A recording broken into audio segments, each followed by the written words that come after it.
Hey everybody. Hey, welcome. Hey. Good morning or good afternoon. Good evening, wherever you are. Here it is morning. It is a snow day. We got so much snow last night. So, I'm actually not a really big fan of winter, but I know lots of people really enjoy snow. So, and it is really nice to look at. It's really pretty to look at the first, like, day or so. I think so.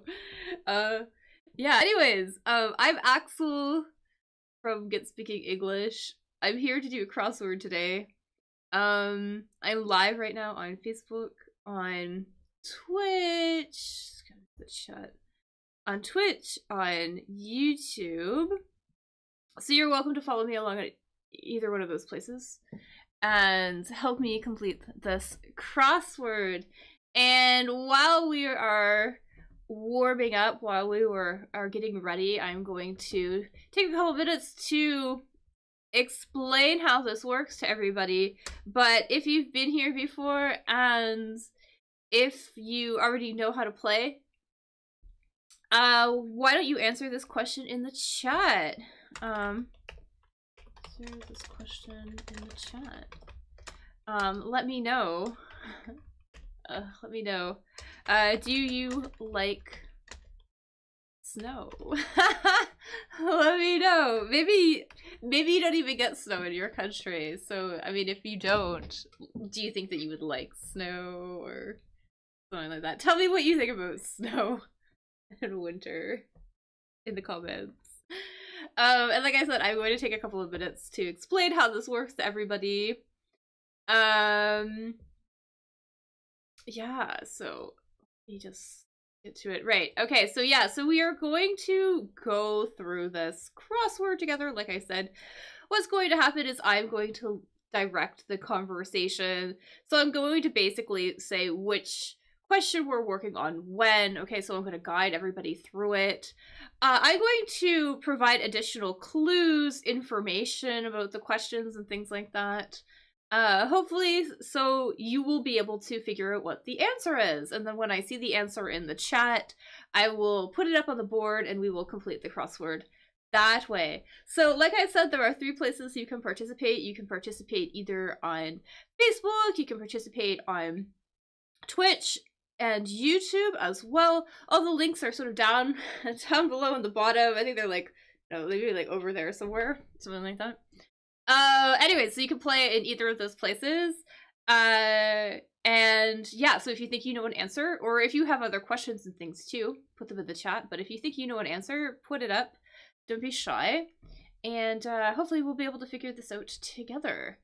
I do have a couple of rules though about how this is going to work. So, so just to begin with, no cheating, okay? So don't go off and use the internet to Google the answers. I think that we'll be able to figure out the answers. I will give you clues and things like that, like I said, and that will hopefully help you. So don't use the internet unless I tell you to, okay? So every now and then there might be a trivia question we'll need the internet for, but otherwise I think we'll be fine. So no cheating, don't use the internet. Also, please follow the conversation. So don't jump ahead and start, you know, talking about questions we haven't gotten to yet. So please don't do that. Also, too, if you happen to be here and are a native English speaker, please know that I'm doing this activity for students who are learning English as a second language. So we're going to take our time. We're going to review a lot of vocabulary and phrases, things that come up along the way. So please be patient. Just follow along. Don't ruin it for them. Don't spoil it for other players. So please be kind. Please be patient with the group as we do this. And also, because the chat is open, please be nice to one another. So let's create a supportive learning environment where everybody feels like they can participate without being, you know, judged or ridiculed or anything like that. So please be kind to one another. Please be kind to me as well. I know sometimes I make mistakes. Sometimes I make really dumb mistakes. That happens. So I am only human. I'm definitely not perfect. I'm also not using the internet to figure this out either. So, and it's very early morning here in Canada too, and I'm not a morning person, so sometimes that gets me too.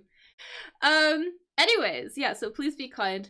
Also, some information specifically about this crossword that is good to know.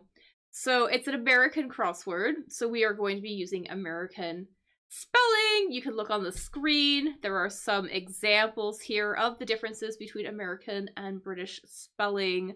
So, for example, spelling color with an OR instead of OUR. Words like, you know, modernize with a Z instead of an S, things like that. So lots of little differences. So American English will be used. Also, if there is trivia in the crossword, a lot of it is American trivia.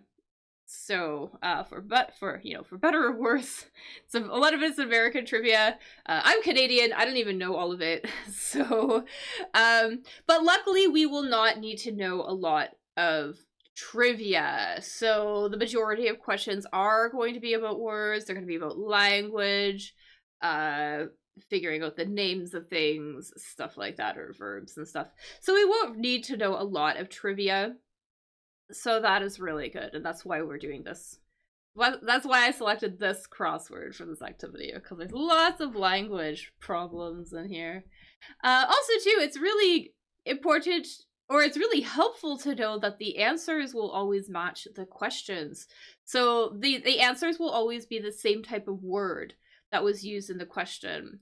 So, for example, if there was a plural in the question, there will also be a plural in the answer. Or if there was a verb conjugated with an ing ending, there will be a verb conjugated with an ing ending in the answer as well. So that is extremely helpful. I use that all the time. So very useful. Also, if there's an abbreviation in the clue too, there will also probably be an abbreviation in the answer as well. And it is also important to know that multiple answers are okay. Sorry, multiple word answers are okay. So they won't tell us when it's a multiple word answer, but they are possible. They come up in this crossword. Sometimes it might be a phrasal verb, maybe the title of a movie, something like that, little common phrases, parts of sentences, things like that. Like parts of very common sentences, phrases that we would say. And also too, it's kind of important to know, because we are here to learn English and we are here to review our vocabulary, there are going to be words in this vocabulary, or there are going to be words in this crossword that you cannot use in real life. So sometimes they're really old-fashioned or too formal or just strange. Or words like they're kind of like trivia that I would only use in the crossword because they are convenient crossword words. So I will let you know if something is useless. Okay? So I will definitely let you know if you can't use something, but we should be able to review lots of very useful things in the process, lots of very common words, maybe a lesser known but commonly known words by native English speakers through this process. Hopefully we'll come across lots of them. This is an amazing activity, especially for those of you who are looking to learn English at, you know, reach that C2 level, so reach proficiency, right? So this is a good excuse to sort of use all that random vocabulary that you wouldn't otherwise use very often and review it. So yeah, so really, really, really helpful. Anyway, so let's go back to the crossword then. So like I said, I am live on Facebook, I'm live on Twitch, and I'm live on YouTube, and you are more than welcome to participate in any of those locations. And like I said, I'm going to go through this. I'm going to give us additional clues and things like that. So if you think you know an answer, put it in the chat. Feel free to ask any follow-up questions and things like that too about vocabulary and stuff that comes up. And hopefully we will learn a lot of useful things. So I'm just switching over my screens here. And then we'll be good to go. Alright. Alright, I'm ready. Alright, so let's look at the first one. Also, too, if you are on this website, do know that this actually is not today's crossword. This is Tuesday's crossword. So if you happen to be playing along on the website where this is, or there's a couple websites where you can find this crossword actually, but so if you're actually playing along by yourself, this is Tuesday's crossword from this week, not today's. Okay. Alright, so we have a sweet glazed cake. So a glaze, I'm gonna show you. So a glaze in baking is kind of when there's a really thin frosting on top.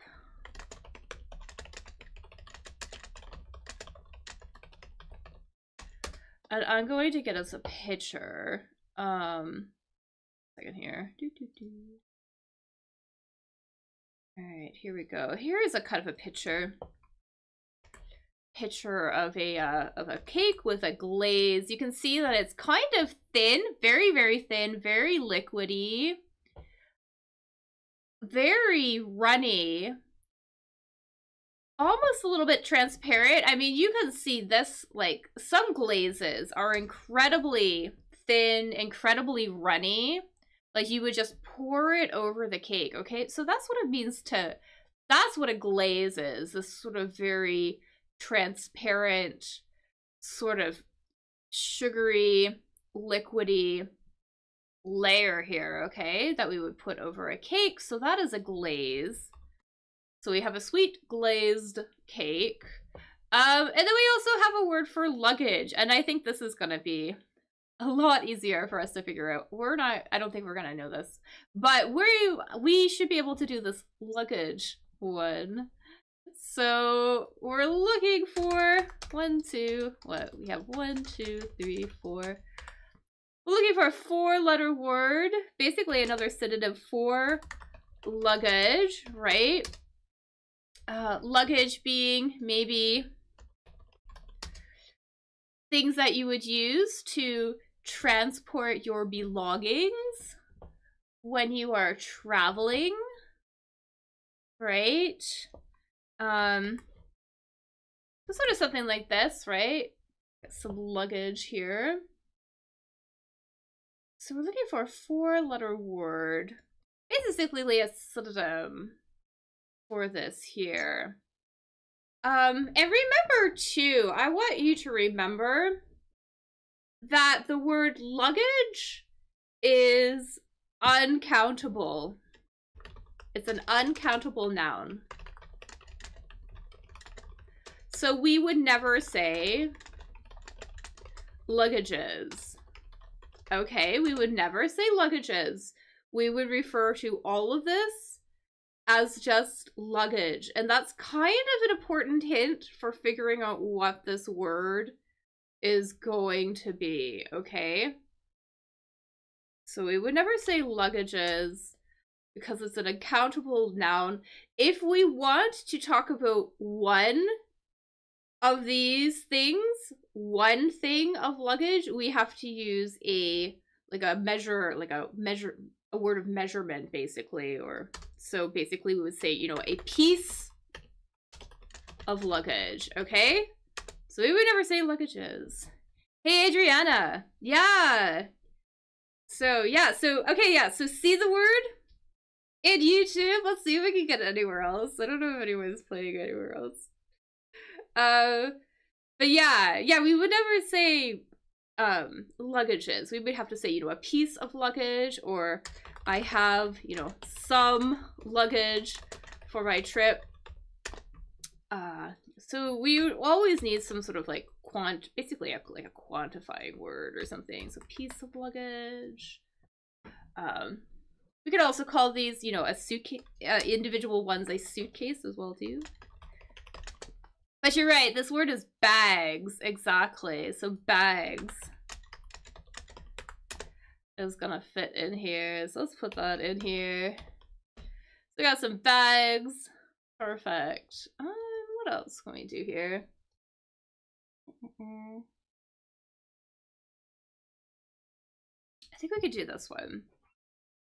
So this word, so land measure. Basically, we're looking for a word for measuring land, basically. Yeah, for kind of the area in land. You know, like sort of at a small scale, you could maybe measure things like per foot, right? So a small word of measurement might be, you know, a foot, right? Or a foot. Or a meter, maybe, you know? And then there's a couple other ones, though, because land is usually really big, right? So there's a 4-letter word we might use specifically for measuring land. So you have an idea. Put it in the chat. I'll give you a hint. It starts with an A. With that, I'll put one word or one letter in here to help us out.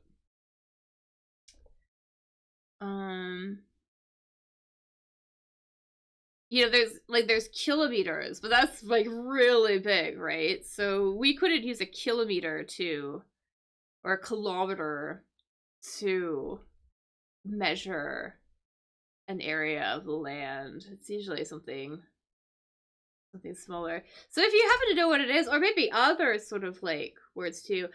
Yeah, okay, yeah, so area, that's a good guess. That's not our answer. But yeah, you would definitely potentially measure the area of it. I think we're looking more like for a word, for example, like a foot or an inch, for example, a meter, a kilometer, something like that.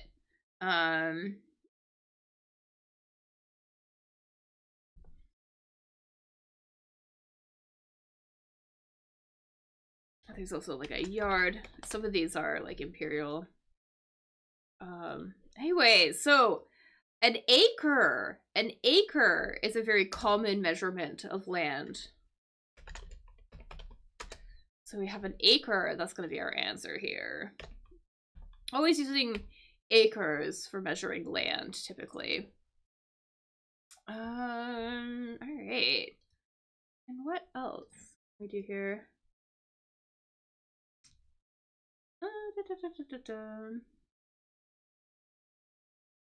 All right. Maybe I might know this one. Maybe. So a rotten kid. If usually we use the word rotten to describe food, right?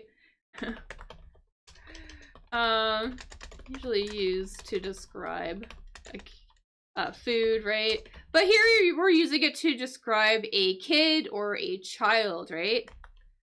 A kid. So a kid is just like a slang, so an informal word for child, right? Basically, if a kid is rotten, they don't behave very well.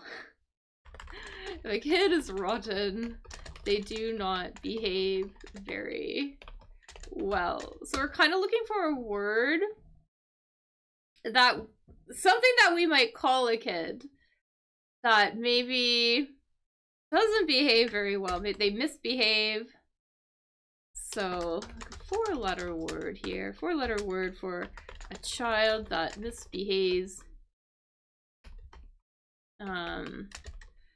Maybe acts out.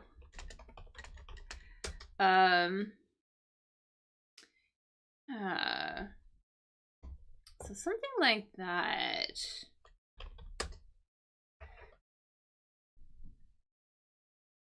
I'm trying to think of other like synonyms here. And I'm not awake yet this morning.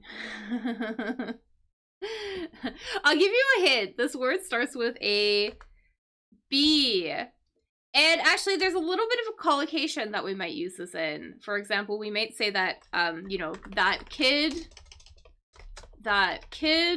is a spoiled, whatever this word is, if you think you know.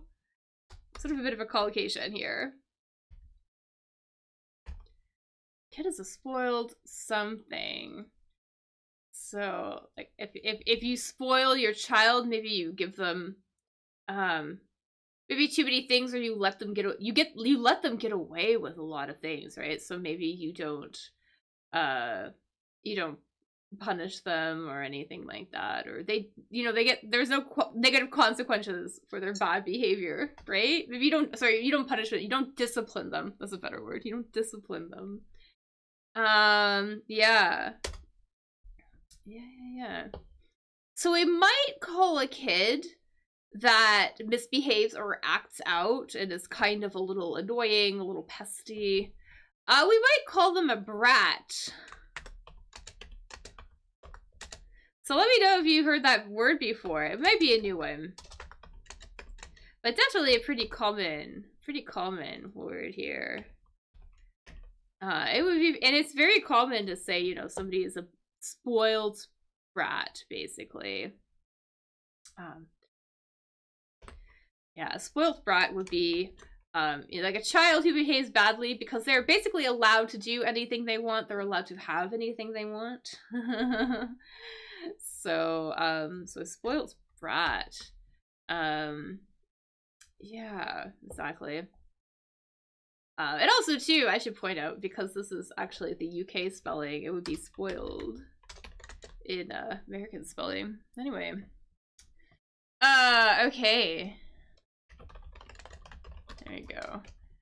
Anyways, let's keep going. I don't think we're gonna get this one. I don't know if we're gonna get this one, actually. Let's see. Let's try to get more information, actually. I think we can get this one pretty easily. So a yoga need. Something we need when we're doing yoga. So 3-letter word. So something we need when doing yoga. Aside from maybe, I don't know, flexibility, things like that. Yoga is usually done with a specific, there's a specific object you would use, right? That you would lay out on the floor, typically.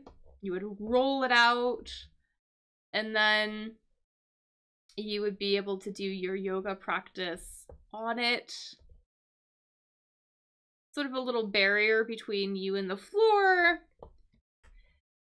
It gives you, your feet and your hands, something to grip onto so you don't slide around, right? Because that's possible.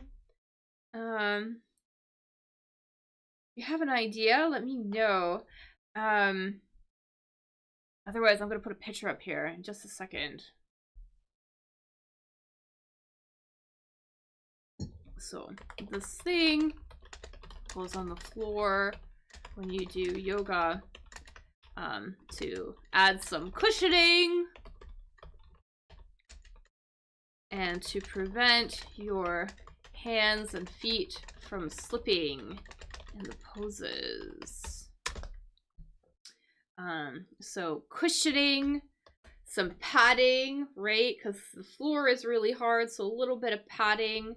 And if your feet and hands slip, that means that, you know, maybe you're in a pose and there's not enough friction, so maybe your hands slide. So we would say that they would, you know, they would slip in the pose.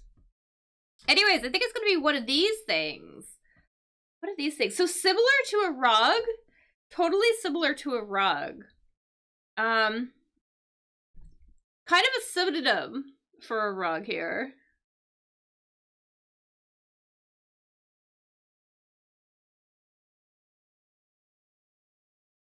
So one of these things is called a mat. This is a yoga mat. So a mat here.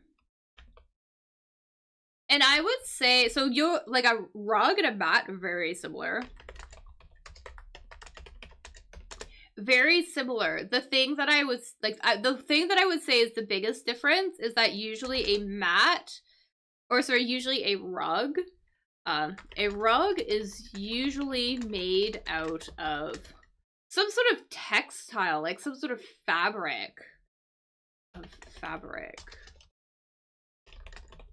Fabric or textile.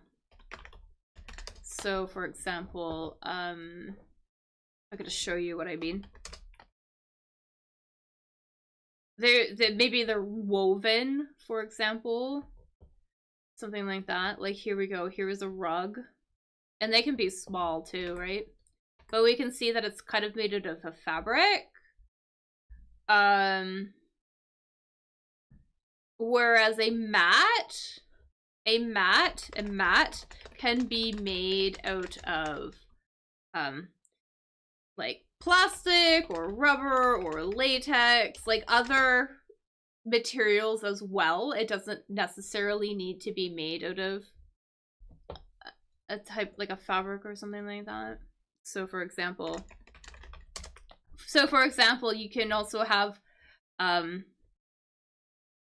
you know, car mat. You can have a mat for your car, right? And those are always made out of rubber, for example, or something like that, right? So here's a car mat. Or the floor mat.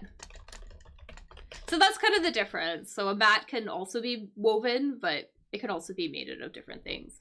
So the yoga mat is made out of usually some sort of material or something, like rubber or something. Yeah, all right. Do you do yoga? Let me know if you do yoga. Or if you've ever tried it. Let me know. I used to do a lot of yoga. Yeah. So a mat can also be made out of fabric too, but a rug is usually only made out of fabric.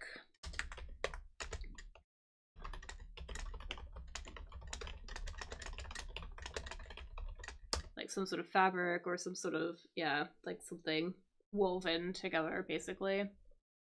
Alright, yeah. Alright. Massage. Target. Last letters. Here's an S. Let's put it here. Makes mistakes. This also has an S. Okay. Let's do... What do we do this? So a massage, right? So a massage target. A massage. The pronunciation there. A massage is when you press and you rub somebody's body with your, usually with your hands or something. You kind of do that repeatedly, right? To reduce pain, maybe, right? So a massage, when you rub part of the body with your hands, usually repeatedly, to reduce pain or stiffness, something like that. So so we're basically kind of looking for a 4-letter word here for something that you might remove with a massage. So 4-letter word, something you might remove with a massage. So for example, kind of like a synonym for pain, basically. Basically, it's kind of like a type of pain. So kind of a type of pain. there's actually like there's a kind of a common collocation or kind of a common phrase that we might say too. We would use these two words together. We might say this word, plural, and pains. They would go together. So if that helps at all. And usually this word, it is sort of like it happens kind of usually in one area of the body. Like this here, for example, you can see this person looks like they have pain in this one specific part of their body.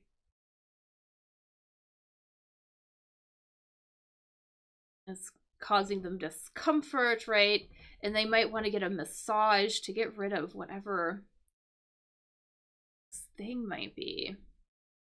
I'll give you a hint. It starts with the letter A.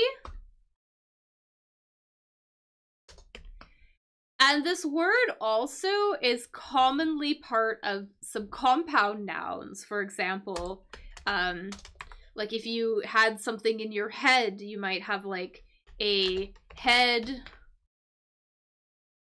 whatever this is, for example. Or maybe if you have something with your teeth, it could be a tooth, whatever this is. Something like that.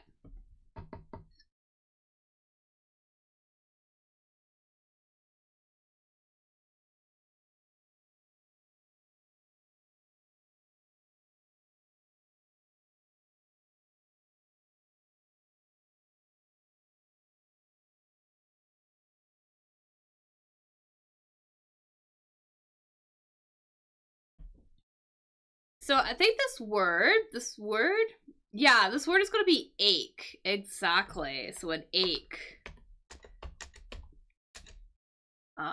Yeah, so like a headache, right? Or a toothache, for example. You could also have, you know, a backache, right? Or a stomach ache. Or a belly ache. Yeah, so lots of little aches, right? And we would often use the word, we would also say aches and pains together, you know? You might want to get a massage to take away your aches and pains. Your aches and pains. This is going to be an ache. All right. So we got an ache here. What else here? We're not going to do this one. I think we kind of have enough information here, maybe. Or, I mean, yeah.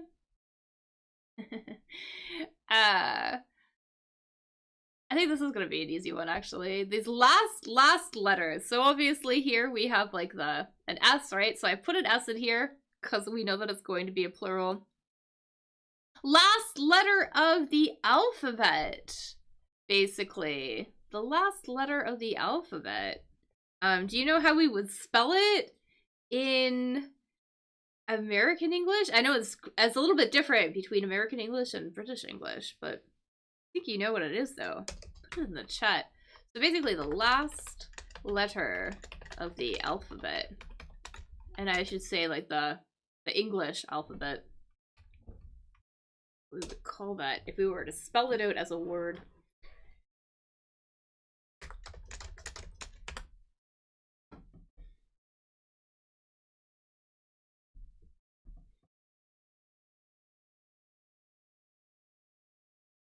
We can see this one here, too. This was also a curvy letter. S, we would spell it S as E-S-S, if we were to spell it out. T would be like T, like this, for example. Anyways, we want the last letter of the alphabet. This one, basically, right? Like, how would we spell that? Or what would we call that?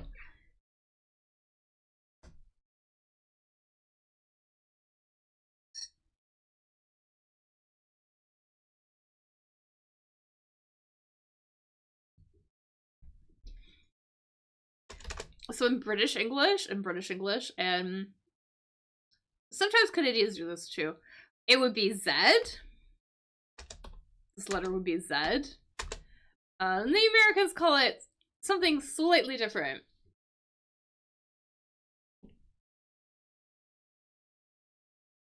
Slightly different, yes. Z.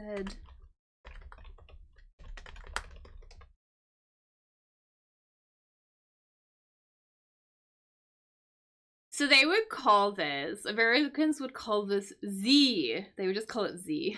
This is gonna be Z. And they would spell it like this.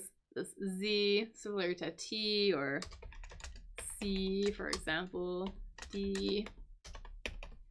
Kind of like that. Alright, so we're gonna put that in here. Got some Z.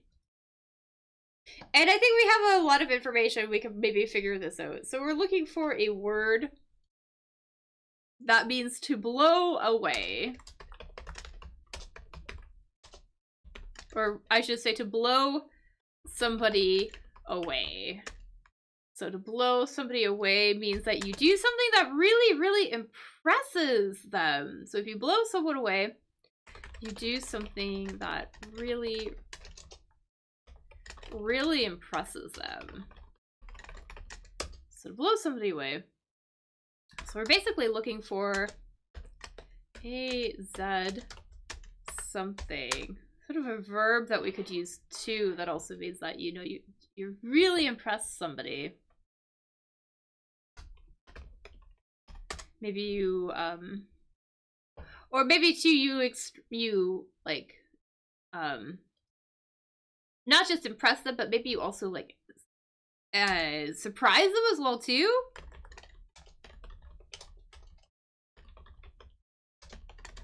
Maybe something like that. Yeah, this is gonna be a maze, exactly. So let's put a maze in here.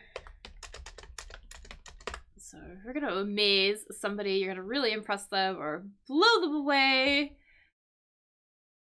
Shock them, maybe. Shock them or astound them. Also, some great synonyms here, or like, you know, you can astonish them too. Some great synonyms here. So we can astonish someone. Yeah, so lots of great synonyms here, but yeah, this one's gonna be a maze. Alright. And let's do this one here. So this is a crossword word. I would never use this in speaking, or rarely. But we can see here, so makes mistakes, starts with an E. This has come up a couple times now, doing this crossword. It's always in the crossword. But makes mistakes, makes to make a mistake means to make an error, right? Right, and just note those collocations. Make is always gonna, we don't say to do a mistake, but to make a mistake. Or we don't say to do an error, but to make a mistake. And there is a verb we can use here too. So very, very common. I know it's come up a few times now. But it basically means to, yeah, to make a mistake, or maybe do something you didn't intend to do, basically. And we could kind of see the root word in words like error as well.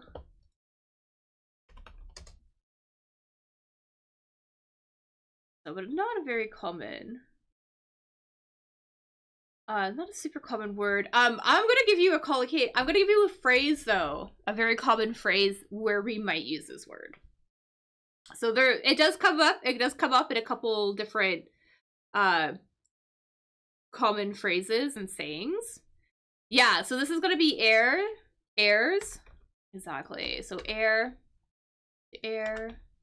Yeah, that's gonna be air. So we have airs here. Like I said, this is not a very common verb that I would use. Talking. So this is not a common verb.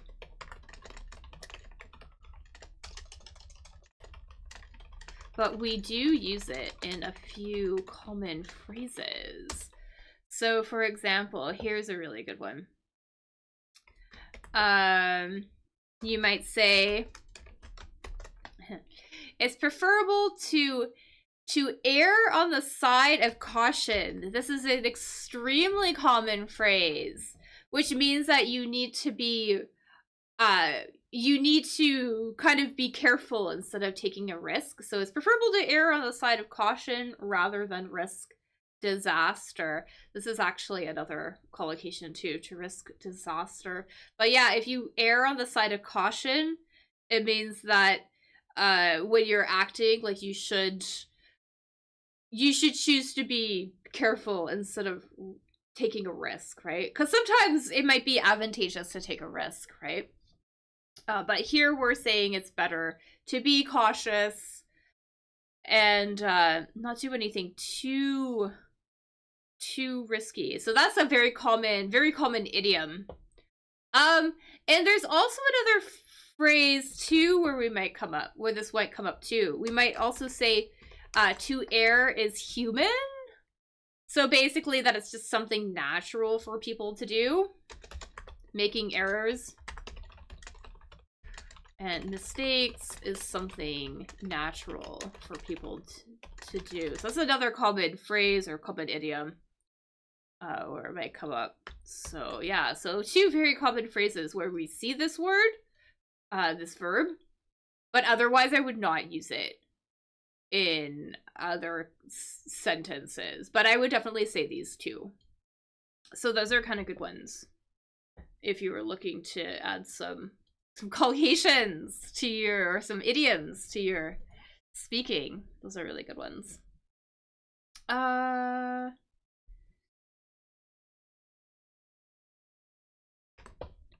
Here, there's the official definition of this one, to err on the side of caution. So to be especially careful rather than taking a risk or making a mistake. Yeah, so very common.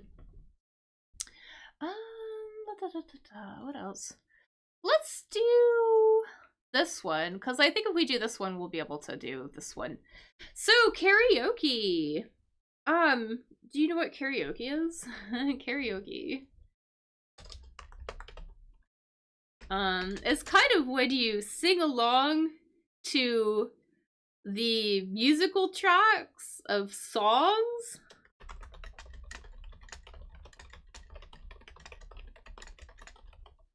Like, they take away the singing and you only have the music, and then you sing along to the music. So that's kind of what karaoke is. And there's a need. There is a device or a little device that we need when doing karaoke. So when singing, basically. Right?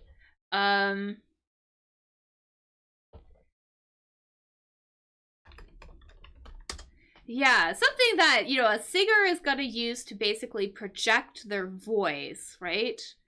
Over the rest of the music, right?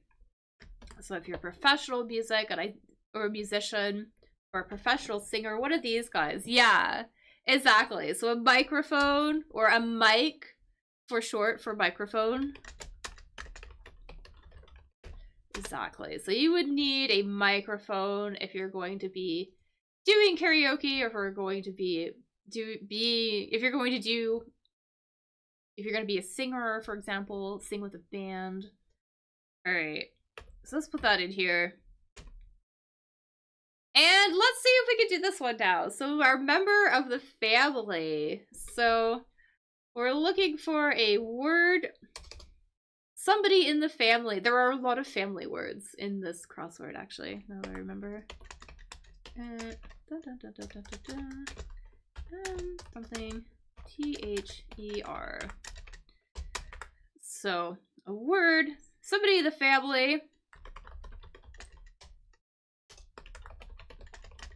Somebody in your family. We all have one. We all have two.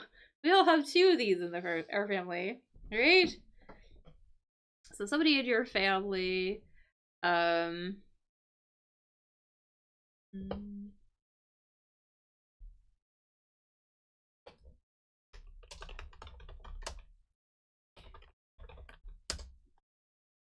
So somebody in the family. It's like your parents' parent. Your parents' parent. Basically. And because I know sometimes people find people confuse this. So your parent is like your mom and your dad, right? Basically, or your mother and your father, right? Which is different from a relative, because a relative can be other people in your family. So for example, this member of your family, but also maybe your cousins and your nieces and your nephews, and all of those people are your relatives. A relative, someone in your extended family, basically. So like, yeah, so this is gonna be grandmother, exactly. So let's put that in here. So you have grandmother.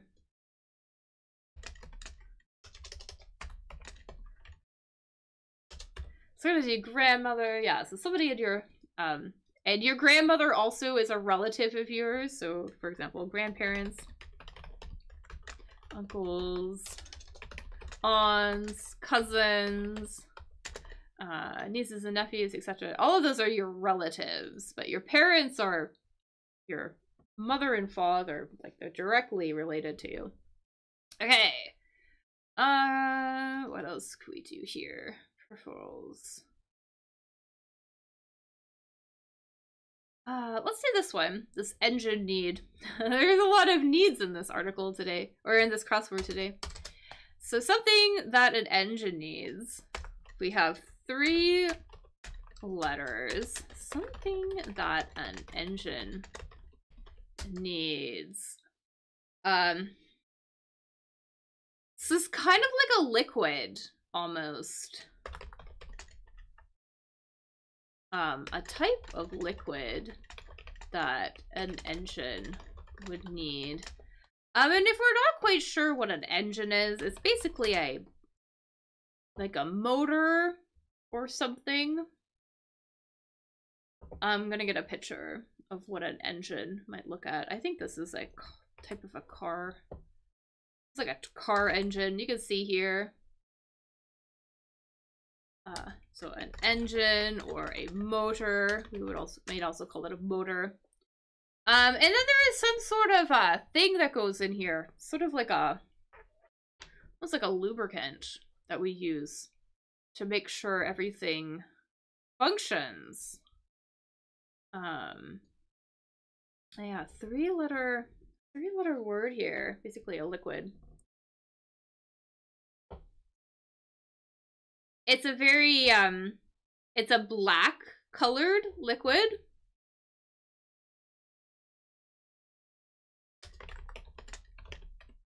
So black colored.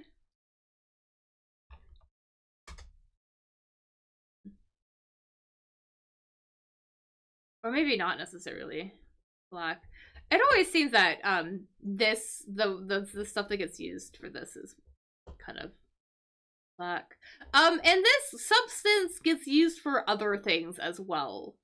It is it's mined, well, not mined, but yeah, kind of mined. Yeah.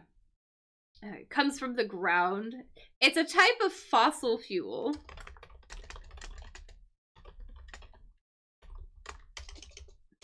Type of fossil fuel. Kind of like here. Kind of like this stuff here, this black stuff we would typically need for our car engine, basically, or any kind of engine. something. This is a little eye in it.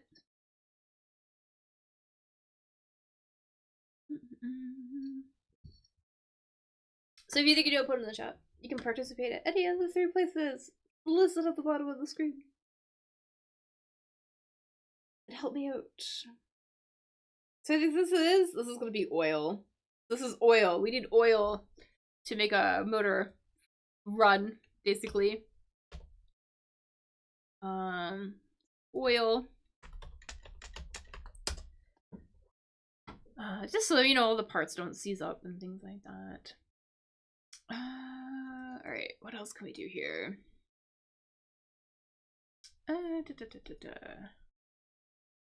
Member of the family. We have another member of the family. I think we can do this one too. So another member of the family. This one with a C in it. Something, something, C, something, something. Another member of the family.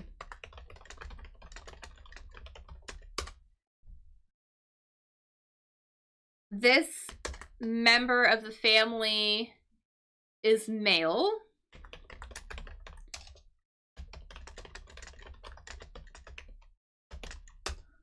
So they are male.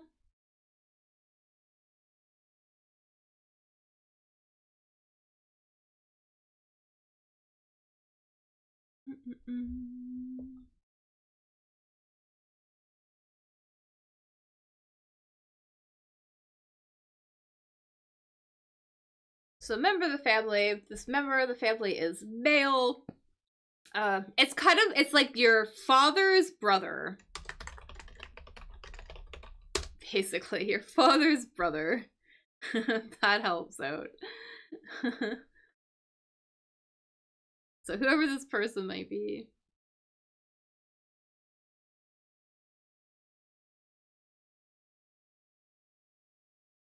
I think this is going to be our uncle, right? The uncle. So uncle. Your father's brother, basically. And your father's sister would be your aunt or your aunt. People will say either aunt or aunt. It just depends on the accent. They're both correct, but yeah, your aunt or your aunt is or I guess your father's brother or your mother's brother.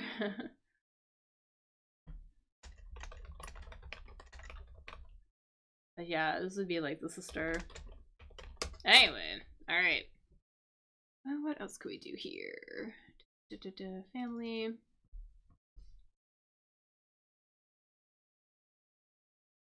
I want to do this one. There's lots of family words in here. We've seen this word in other crosswords that I've done over the past like couple of weeks. This word means that something is related to something else. So something, and so this word means something is related to something else. That they're in the same family.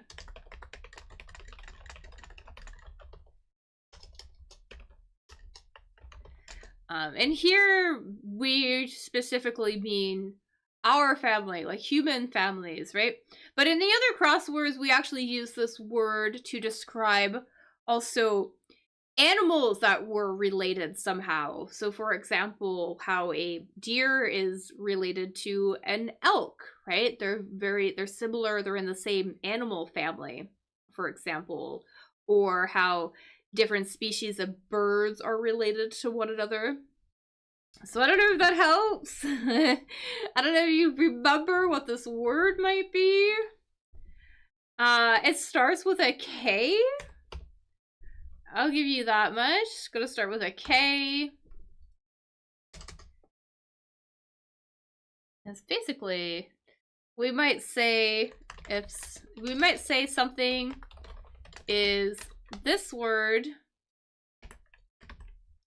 to something else, it means that it's related to that thing, basically. Yeah.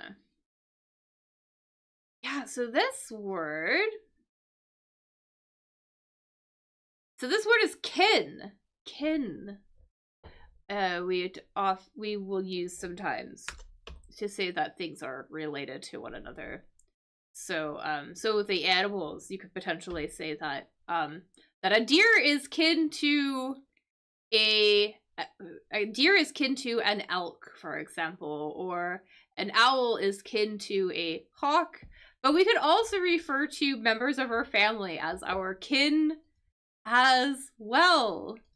So that could be something that we can say. So lots of family words in here today. And this word is pretty, especially if we're talking about family, it's pretty not super common. We often see this on medical forms, though. We will see this word on medical forms.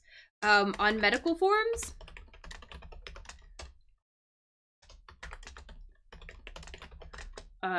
it's common to have to list your next of kin. So, you know, they'll always make you put somebody's contact information so they can reach somebody if something goes wrong with your medical procedure or whatever like that. So, you know, you go to the hospital, you have to put your next of kin. That's basically who they're going to contact if there is an issue. So, yeah, so your next of kin, basically your family member who they have to contact. So maybe that's your mother, your brother, or maybe even like your spouse or something like that.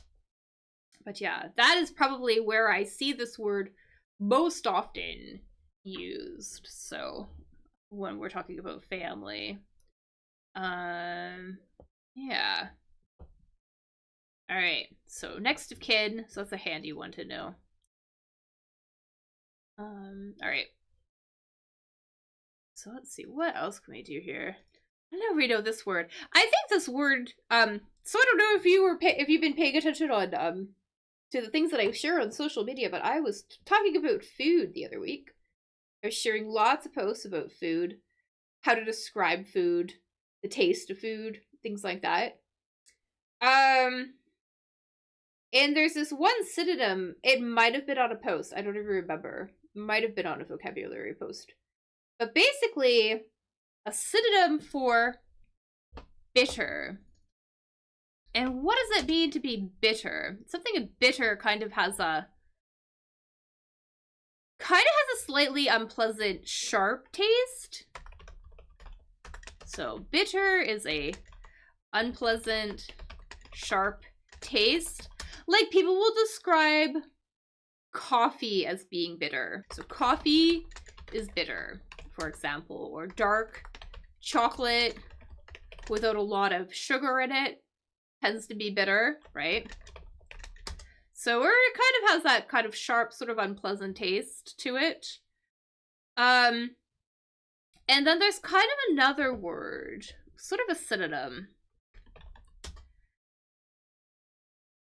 But it's this word, it's like if something is this A-C-R-I, whatever, it is so bitter and unpleasant that it almost causes your throat to burn. So a taste, to describe a taste or smell. This is an adjective, I should say. So an adjective that's used to describe a taste or smell that is so strong and bitter that it causes your throat it causes maybe a burning sensation in your throat or your nose. Yeah, this is acrid. Exactly. Acrid is this terrible, unpleasant flavor or smell. Very unpleasant. And I know that here, like bitter, we're talking about food, right? But it's very common to describe the smell of smoke as being acrid, actually.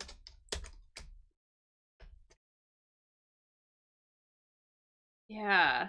So, you know, here, for example, the electrical fire sent thick clouds of acrid smoke through the office. So that really awful, terrible smell, right? Extremely unpleasant. Or something is, maybe if food goes bad, if food is slightly rotten or something like that, maybe that also has an acrid taste. Really unpleasant. You know? Yeah.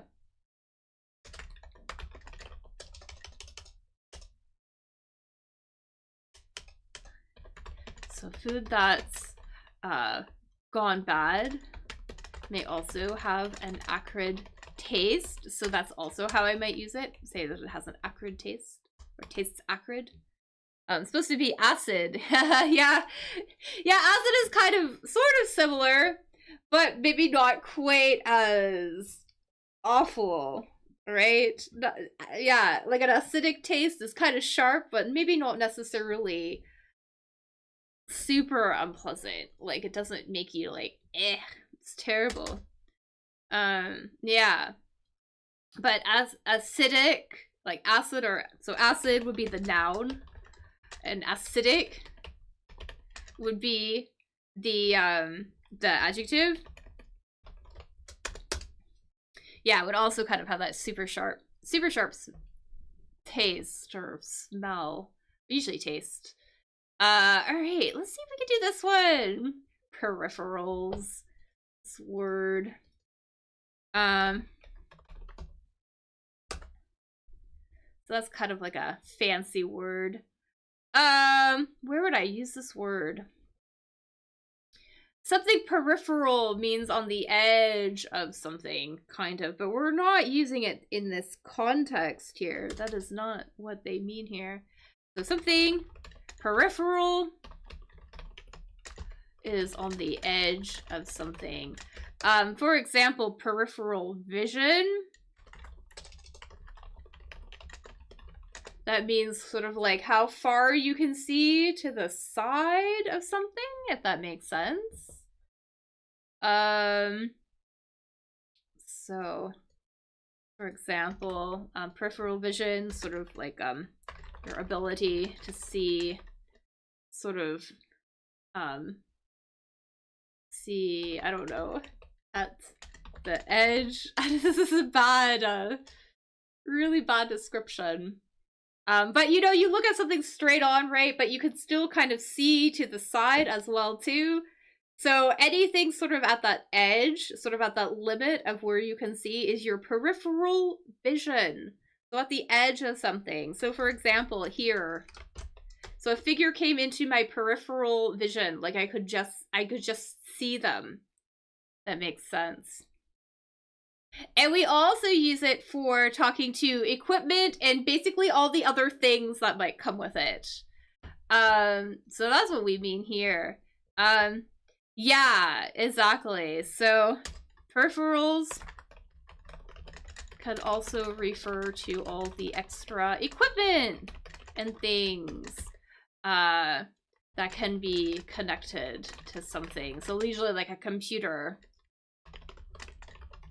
So like a printer, for example, or a scanner, stuff like that. So yeah, so add-ons is going to be that one. Add-ons. So you'll hear people use this word occasionally. It's not super common. But that's what it means. Peripheral vision is definitely a very common sort of word that we would use. Peripherals, yeah, a little less common. But yeah, you could use that for describing all the extra equipment. Usually for computers and things like that. Gadgets, stuff like that. Here we go. Here's an example sentence. So this system is expected to boost sales of PCs as well as components, applications, and peripheral devices. So again, like maybe printers, scanners, maybe webcams, I don't know, other things that you can put into it, tablets, stuff like that. So, all the little things. All right. Let's do this one. Let me know if you know what this one is. And if not, I will put it in later, a little bit later. Yeah, it's definitely a tech word. Yeah, not so common for the rest of us. But yeah, this is definitely a common sort of tech word. Yeah, exactly. If you happen to know the twin of Artemis, let me know. I'm gonna look at probably a different question. But if actually, yeah, let's look at this one. Let's do this one. And if you happen to know who this twin of Artemis is, LL something. Twin of Artemis. If you happen to know what that is, and we're gonna focus on this question here: the squashed circles. So circle, obviously, you know, it's a shape. If you squash something, you maybe like put weight on it or you press it.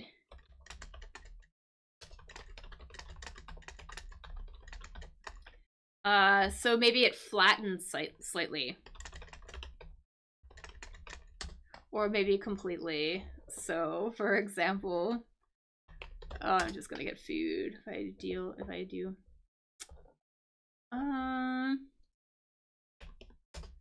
Just a second here. Like, here is a squashed tomato. Okay, so it's been pressed. This, you know, it's kind of broken a little bit. So that's what it means to squash something. So we want a word for a squashed circle. So not completely, you know, completely circular, but a little, so it's longer on one side and kind of shorter on the other side. Do you know what I mean? So a circle that is long on one side and short on the other side. I'm gonna get a picture of what I mean, but if you know what I mean, put it in the chat. The slightly flattened circle, basically. Oh, and obviously this has an S on it, because we can see that this is an S. So, something. So a circle that is long on one side, short on the other side. Something like this. Remember, what? Kind of like this here. This picture here. You know, it's not completely, so the space between one side of the circle to the other side is called the diameter. The diameter is not consistent. It's like, typically a circle, it's the diameter is the same all the way around, right? But here, it's like a little bit different. So whatever the shape is, kind of like an egg shape. And it starts with an O. This starts with an O. And this is Apollo. I'm gonna put that in there.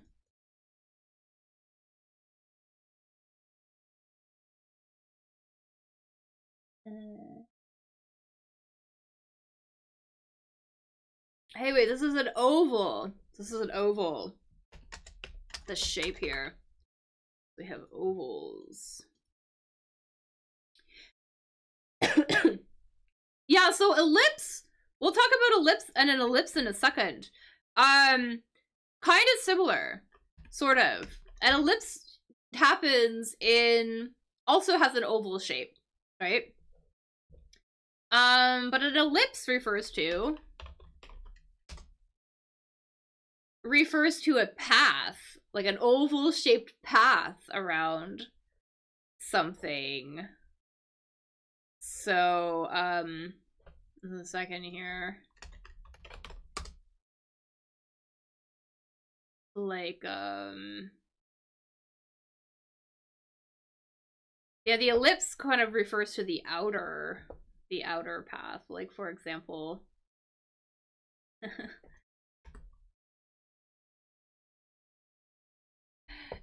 I think the ellipse too isn't quite as perfect as well too, but also similar, right? So a planet, this is the orbit of a planet is also shaped like an ellipse.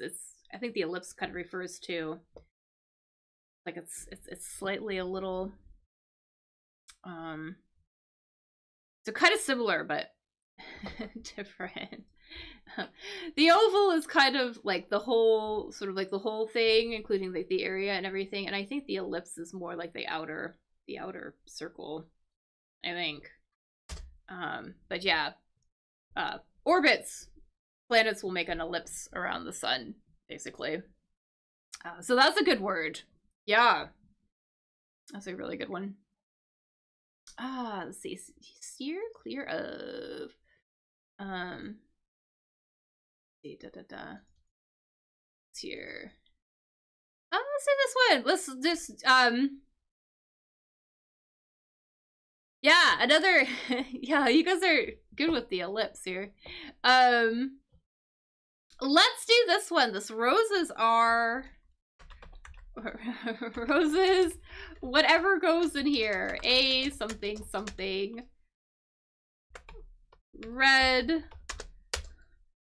Kind of a little common poem, people might say. You know, roses, something red, violets, something blue, and then they would always say something sweet. If you happen to know what this word is, let me know. It's a verb. So you happen to know what this one is, and we'll do this gloss target too. Gloss here in this context. Yeah, exactly. So I see this on YouTube. Let's see if we can get it anywhere else. And I'm gonna explain what gloss is in this context. Gloss is similar to lipstick, and you would put it like it's kind of clear. Typically, usually like this. Maybe this is a gloss. What we're talking about here. So this sort of thing here, or sometimes too, they come in like little pots. So the answer to this L something something, is basically where you would put gloss. The part of the body where you put gloss. So if you know what that is, let me know. And yeah, this is R. So we have R here. Part of the body where you would put gloss.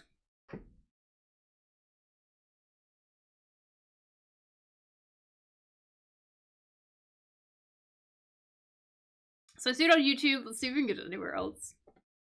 It's part of a face, part of the face. All right, it's part of a type of makeup, basically.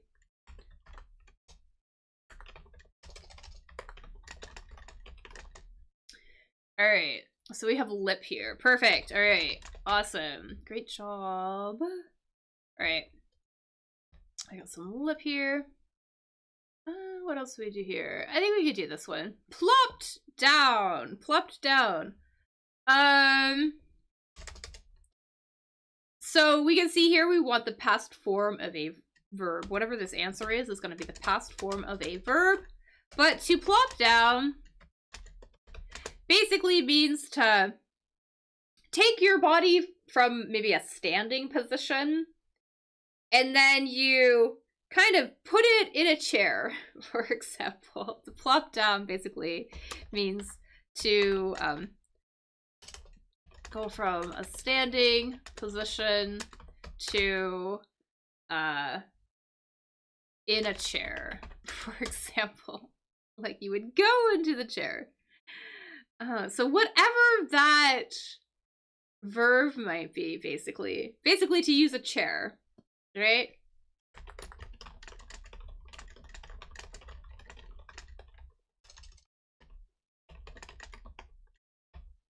Yeah. The verb we use when talking about using a chair. So yeah, so I see the main verb in YouTube. So we want a past verb. So the past form of the verb. So you're right, it's gonna be sit. So sit, whatever the past form is. So see it on YouTube. Let's see if we can get it anywhere else.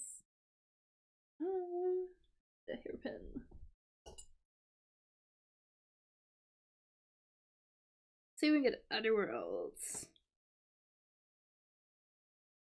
Basically the past form. Yeah, the past form of sit here.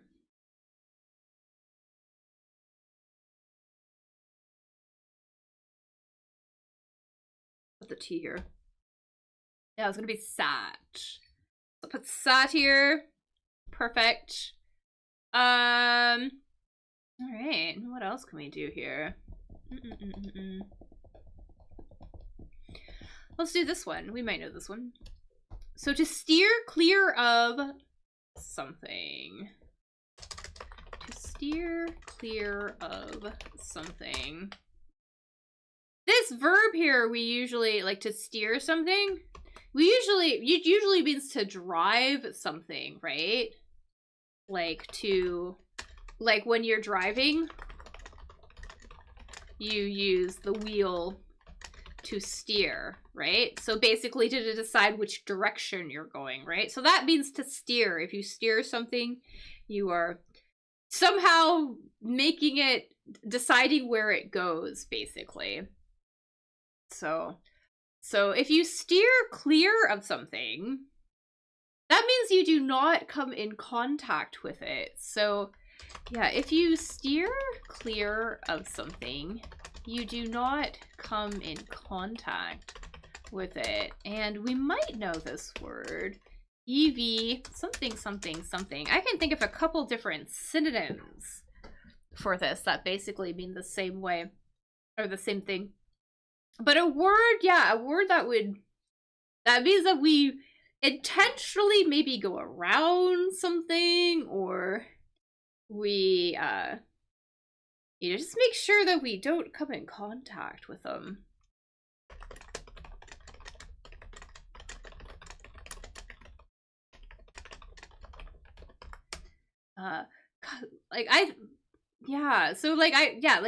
Avoid, right? Very similar word too, right? You see something and you go around it. Obviously avoid doesn't fit though. So I see it on YouTube though. We see it on YouTube. See if we can get it anywhere else. You happen to know, put it in the chat. You can let me know in any of the 3 places listed below.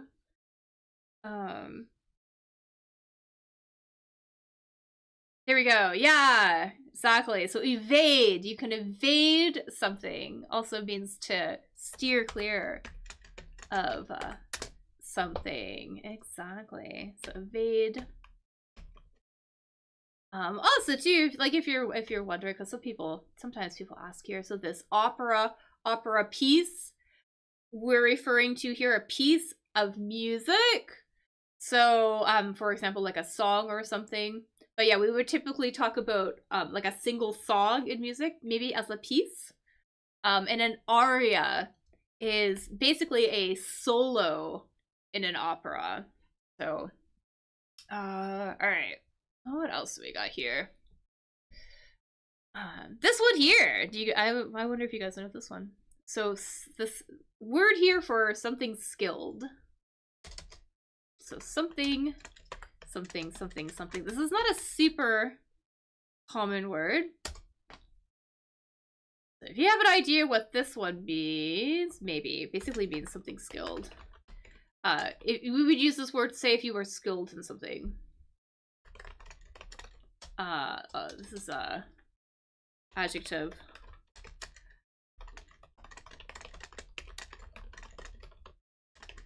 So we use this one to say if somebody is skilled at something, but this one is going to be easier.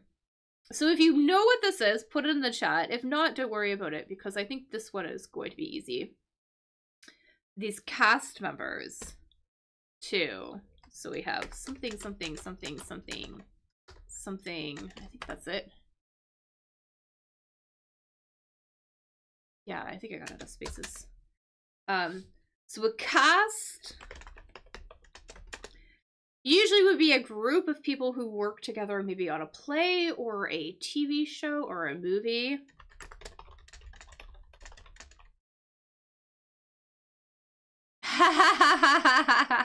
Yeah, this would be a word that this one would be a word that you would use, yeah, if you were gaming, actually. Yeah, I could see that. So a cast, a group of people. So yeah, so this is adept. So adept. If you're really adept at something, you're really good at something.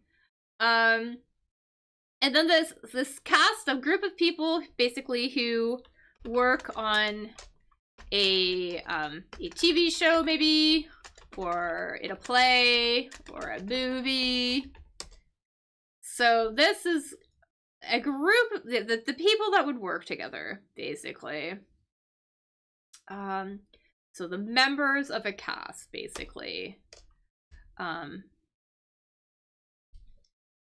see it on YouTube. See it on YouTube. Let's see if we can get anywhere else. So basically, yeah, so people who work on a they typically play roles, right?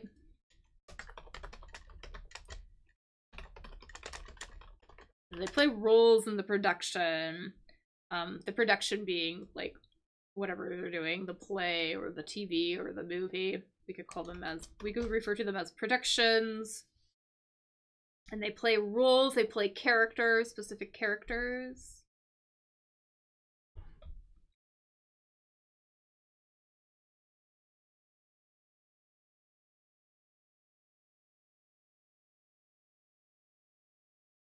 Just give a second. See if it comes up anywhere else. Yeah, the people that play roles in films will play specific characters. Yeah, so these are going to be actors. Actors. So we have actors that are going to play roles, basically. Alright, so here we go. What else can we do here?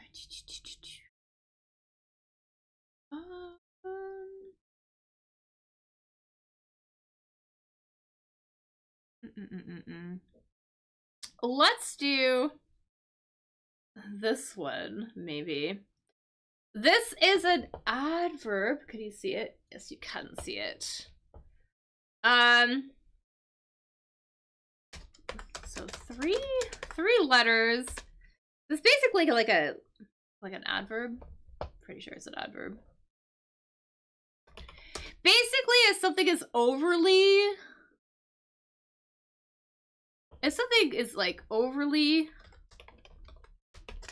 like, it means that it's more than necessary,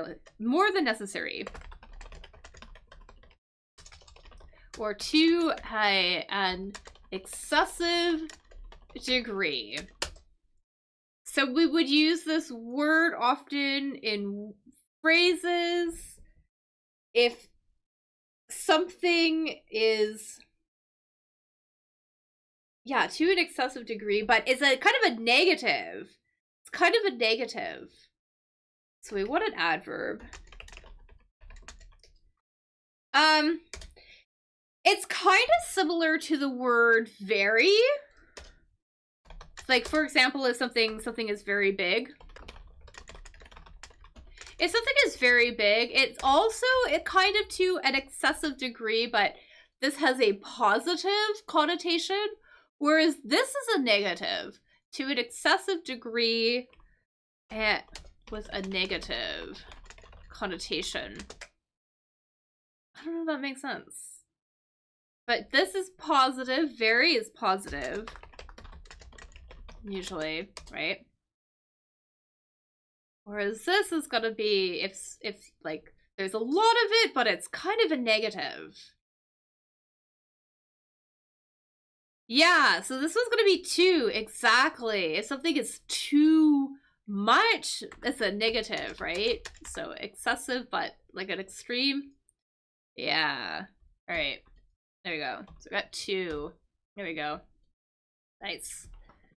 What else here? Oh, we're not gonna get this one.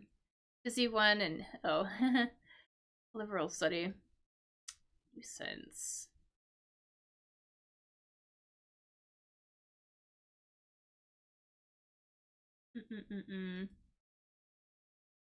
All right. Let's try this one. Classifies. So classifies. So we can see that there's an S here. Sorry, I'm thinking here. I'm like, which of these are going to be easy to explain? So classify. So to classify something kind of means to like name it or sort of identify it, like say it's part of a group, something like that.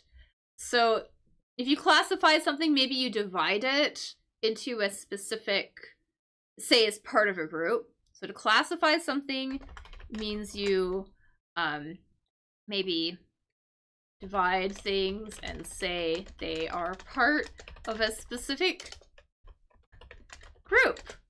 Something like that. Yeah. Yeah, so if we're doing that dividing activity and trying to figure out what goes with what and, you know, how they are kind of in separate groupings, yes, that would be sort. You would sort something. So this is going to be sorts. The classifies is going to be sorts. Awesome. Alright, cool. Nice. Let's see, what else are we gonna do here? I don't know if we're gonna do this. Get this one. Maybe.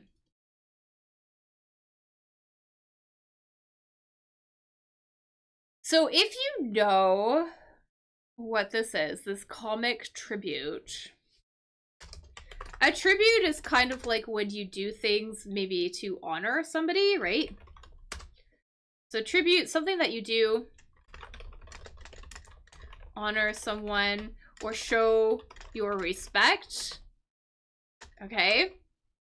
But there is a specific type of one they do in comedy that they will do.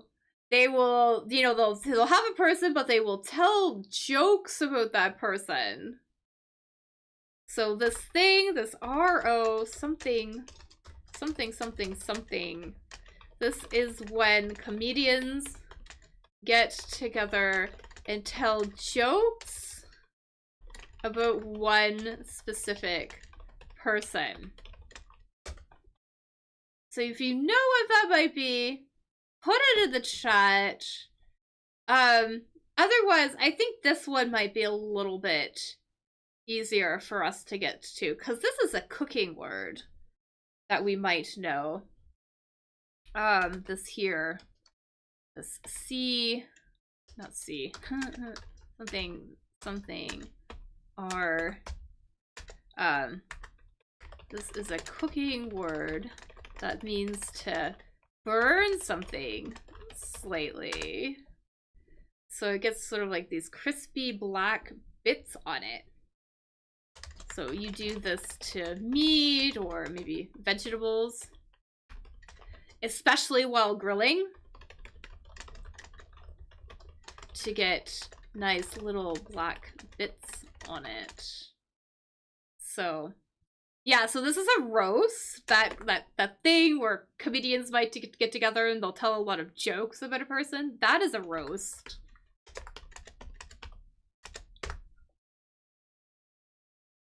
So that is a roast. And now we can see that we have an A here. So it's not gonna be sore. Not gonna be sore.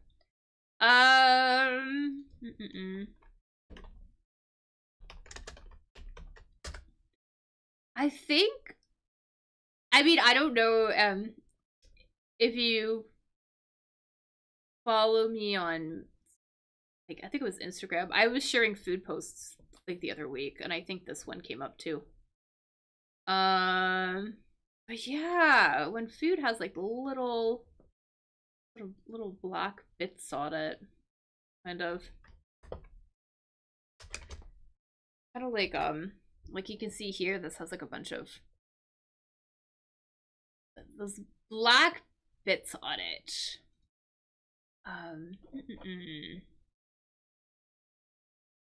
It's a tricky word. Tricky word here. Oh, sorry, I got the wrong one highlighted.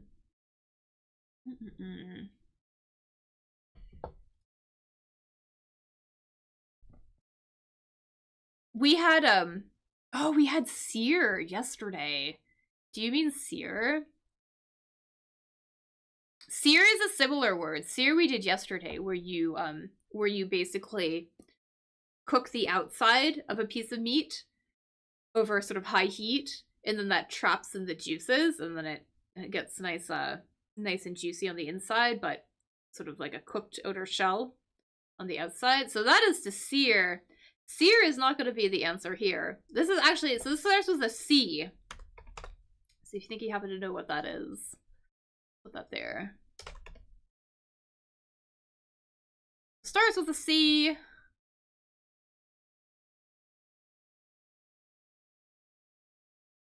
Starts with a C. This is char. So if you char meat, you intentionally blacken it, or maybe also too, if you leave something on the grill for too long, it will get charred. Usually we use it as an adjective. So charred, charred meat, or so often we use it as an adjective. But yeah, those little tasty little black bits. Okay. What else we got here? We have a nuisance. A nuisance. A nuisance is something annoying.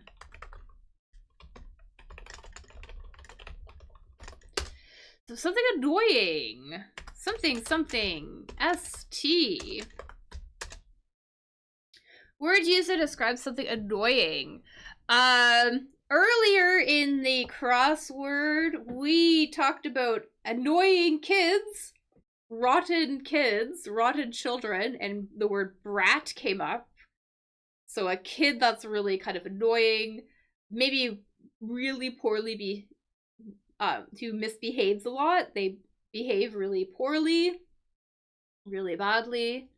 So it's not going to be brat. We've already used brat in here. Something else. This word could be used to describe people, maybe annoying kids, but also insects. So this word can be used to describe people, children, but it can also be used to describe insects or small, like vermin, like mice or rats, things like that. Because those things would be really annoying as well. So, yeah. You have an idea. We can also use this as a verb as well, too. This word we can use as a verb. We can talk about that.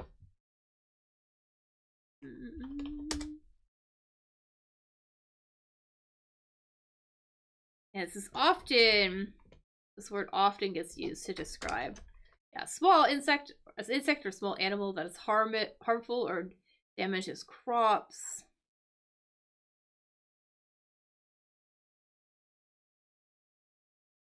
And then we can also use it to describe. We can also use it to describe people too. They're really annoying.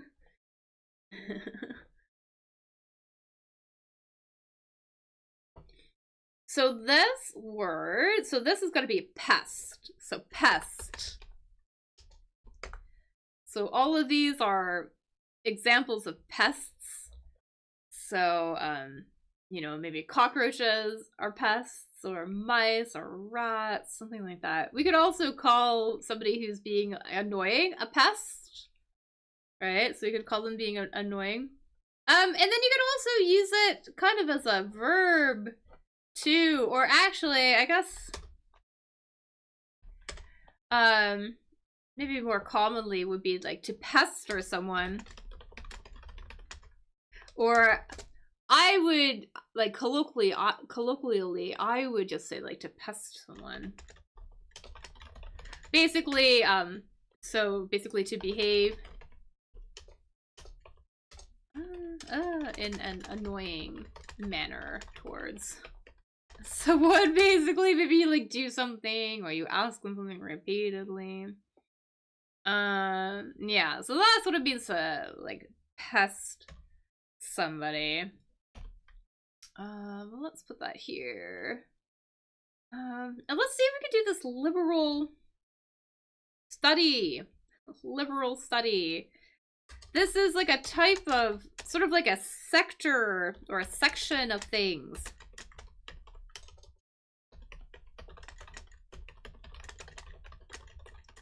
Maybe study in university.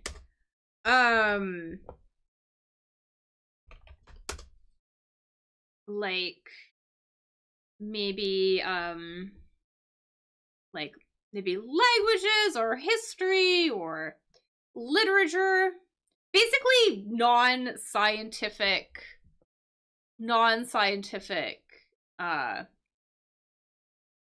areas of study. So basically things you study in university that are not scientific. The sciences is a different department, and then there's like this other department, usually for history, literature, languages, also law, humanities. I think those sort of thing are also count here. So basically a section. Yeah, let's call it a section. Maybe not like a sector, but a section. Like subjects.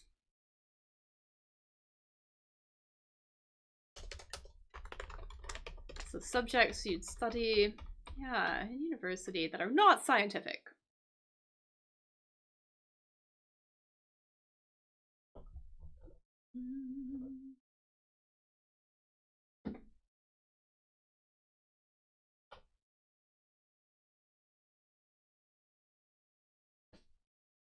So we might call, well, usually we refer to sort of these kind of things, like history, literature, maybe languages, humanities, laws, anything not scientific, like not science related. We would say are arts subjects. So this is going to be arts. So a liberal study is going to be arts here. All right. So put that in here. So we got there.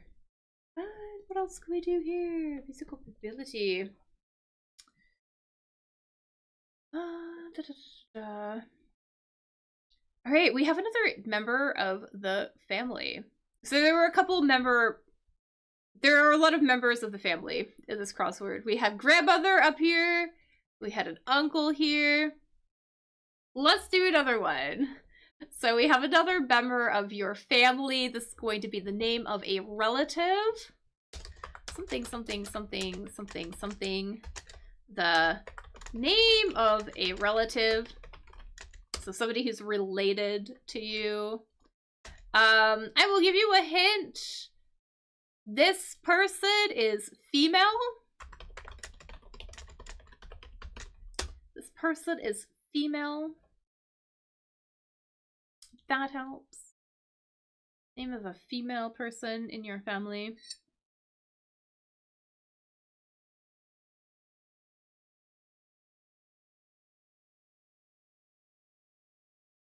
It'll basically be like the child of your brother or sister.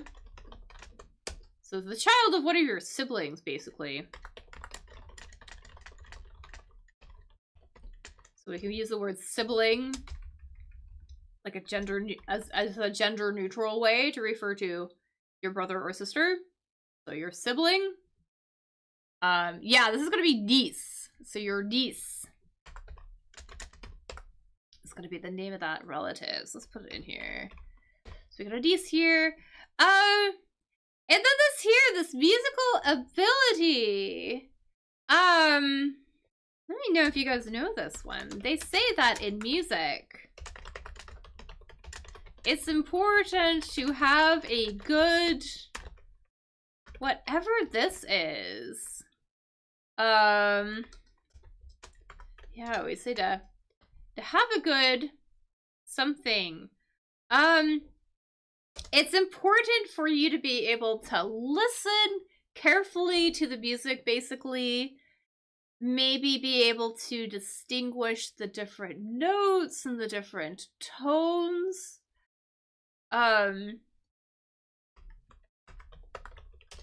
So this is basically the name of a body part.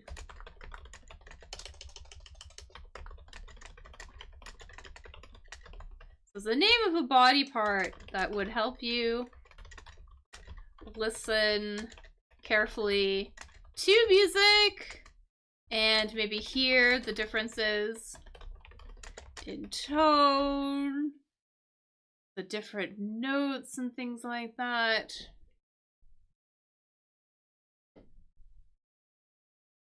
Yeah. So this is kind of an idiom. But a very common musical. Kind of a good music one.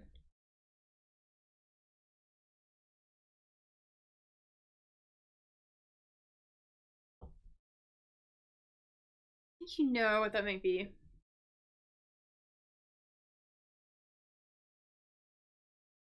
We all typically have 2 of these.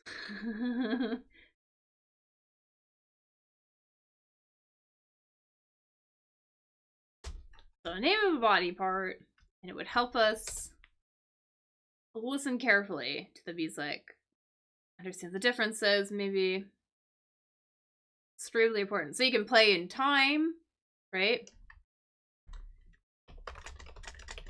So to play in time, so with accurate rhythm. Or at the right pace. To be in tune. To play, you know, notes that are like right, perfect pitch.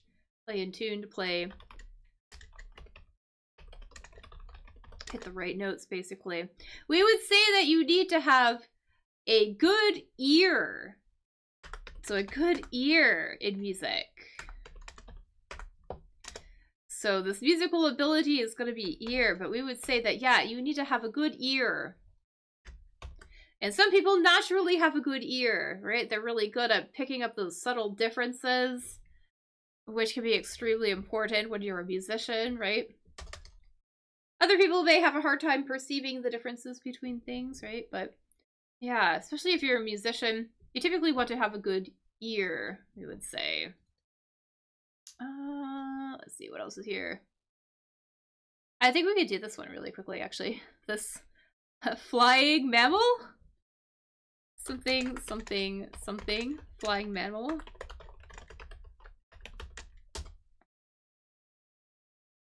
Little dude with wings.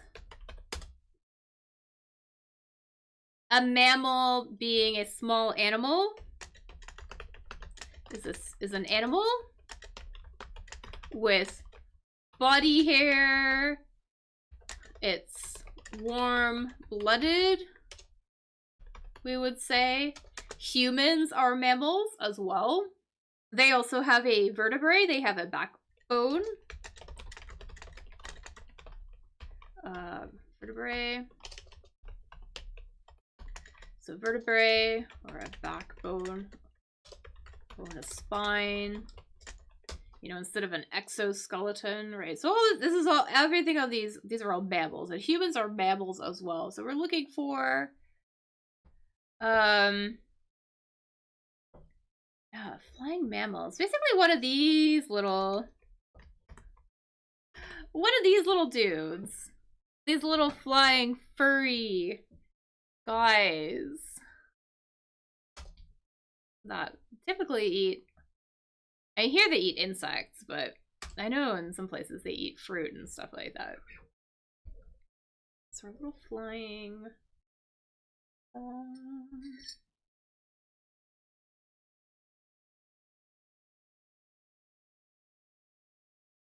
there's gonna be a bat. We're gonna put a bat in here. Put bat in here, and I guess I have to go faster, don't I? City-based. Something city-based. Something.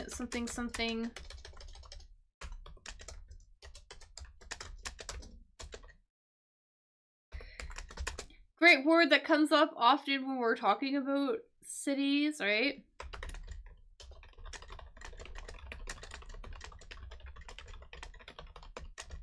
You know, basically the opposite of rural. So basically the opposite of rural, right? Rural would be sort of like out in excluded areas, right? Yeah, this is gonna be urban, exactly. So we got some urban here. What else can we do here? We're not gonna know this one. We're also not gonna know this one. Maybe I'll like leave these. What is this one? Spanish gold. Spanish word for gold. So let me know if you know the Spanish word for gold. I'll put this one in here.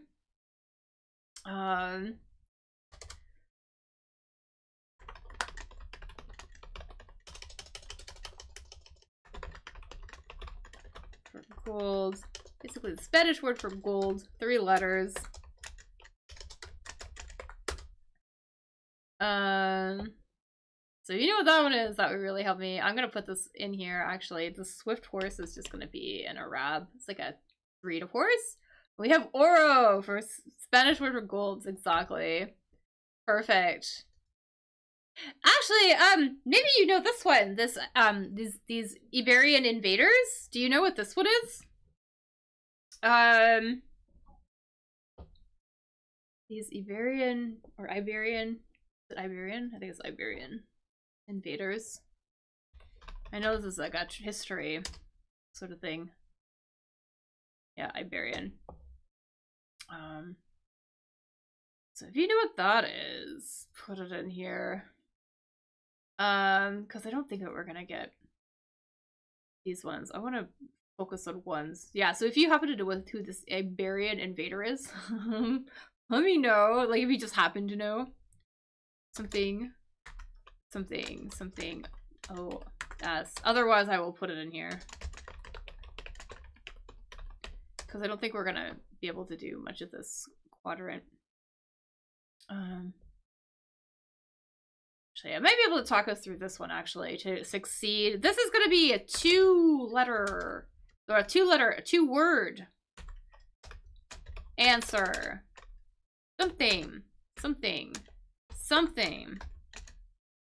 So if we might say this to someone who we believe will be successful, basically. So you say, you know, if you're gonna like succeed, you're going to whatever this is going to be a verb. And then this is going to be another word here, basically. So this is a verb.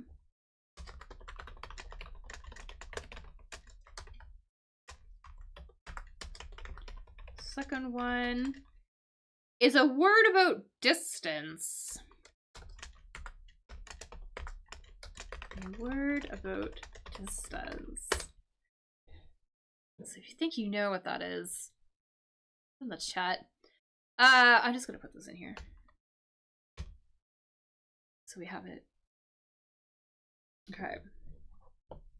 Second one.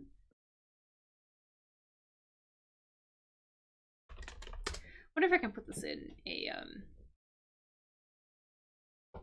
yeah, I'm gonna put this in a sort of a little sentence for us.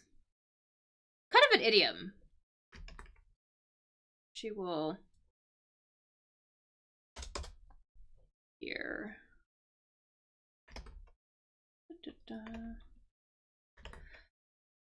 Yeah, here in the sentence here, like, she's a very talented writer. I'm sure she'll, whatever this is, to say that she'll succeed, basically. Again, like two words here. You have an idea. That might be.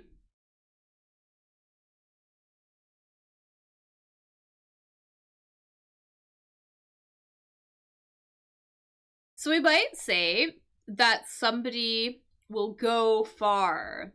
So she's a very talented writer. I'm sure she'll go far. And basically what we're saying is that, you know, she will succeed, basically. So this here is going to be like to go far. Verb be go being our verb, far being our sort of distance verb. Alright. Alright. So close to being done here.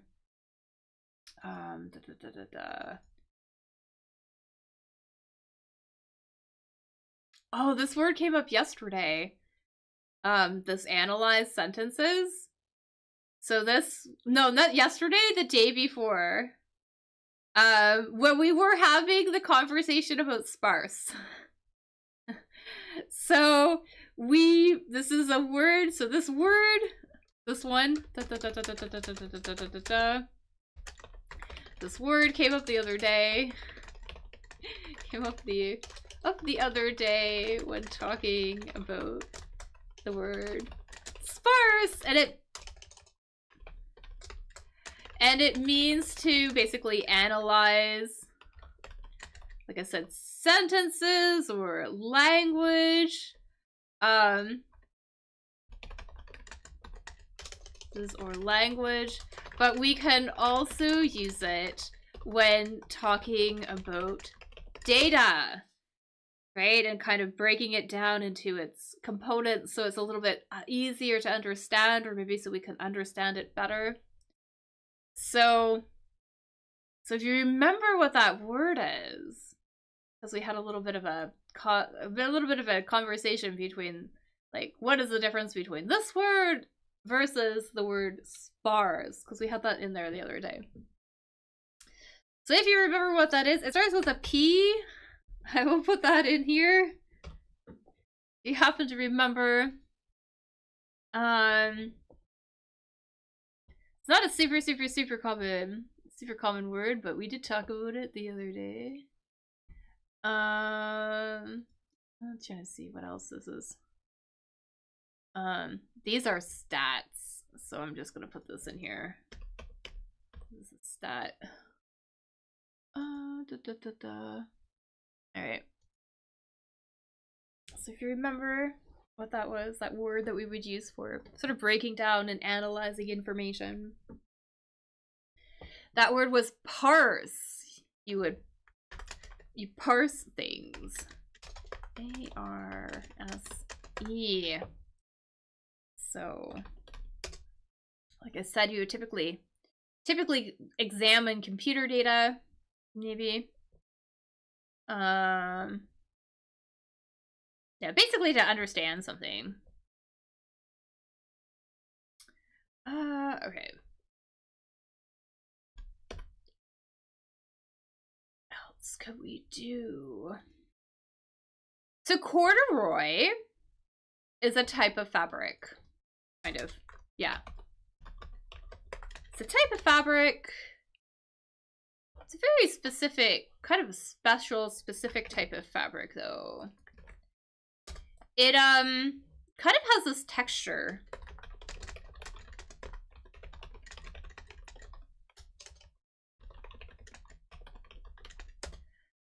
So it's a type of fabric with a specific type of texture. I'm going to get a picture here.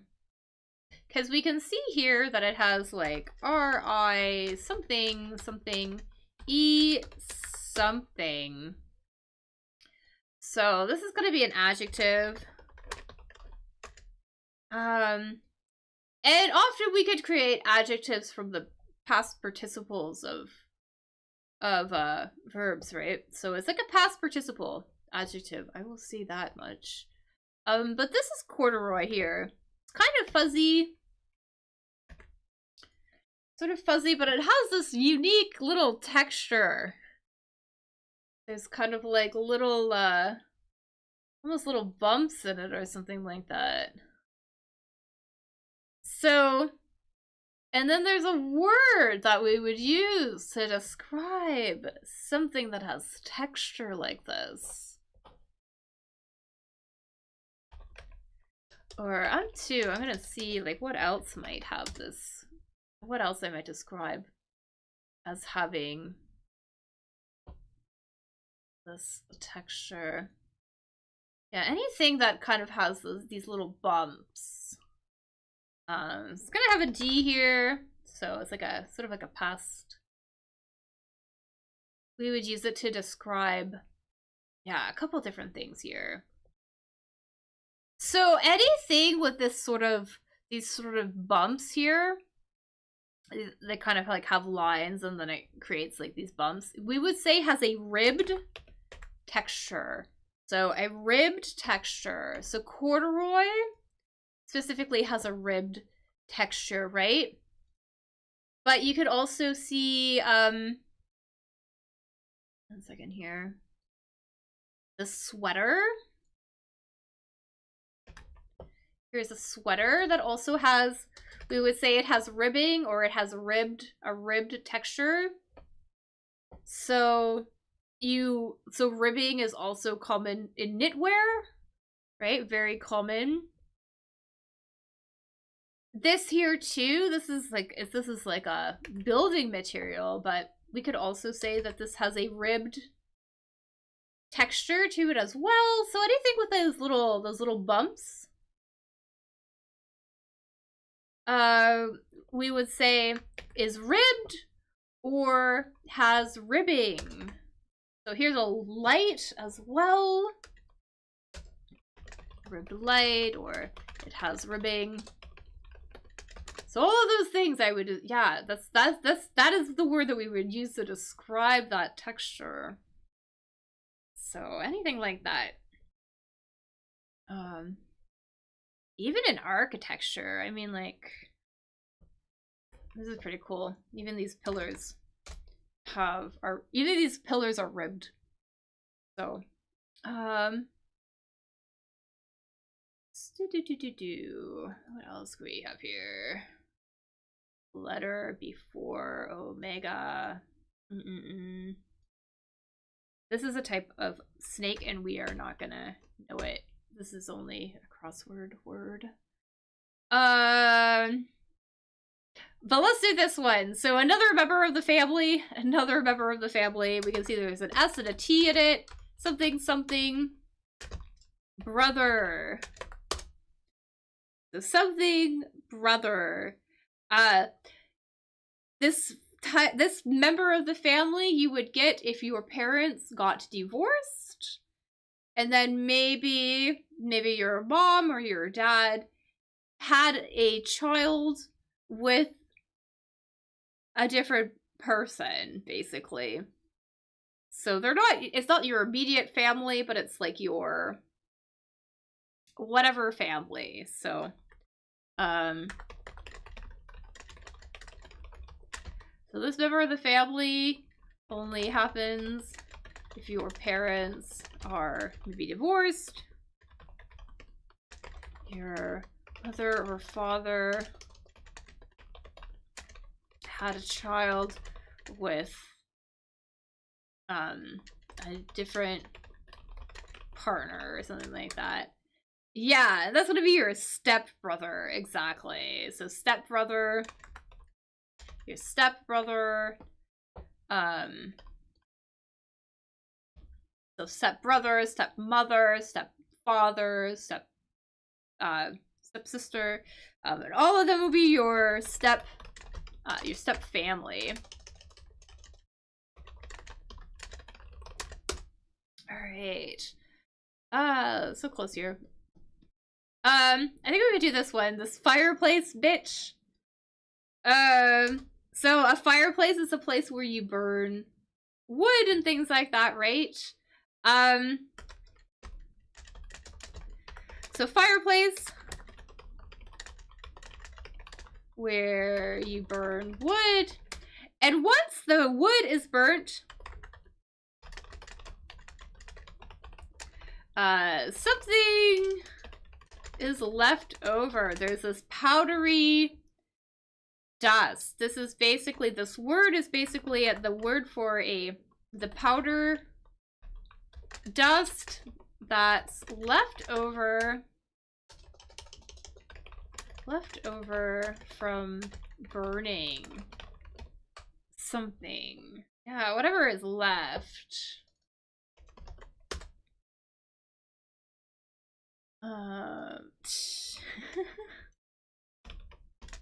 Just trying to get a picture here. Basically this stuff. The stuff here. Yeah, this is ash. So ash is going to be that stuff that is left over from burning things. I don't think we're gonna get this one. Is it Hera? I think something like that.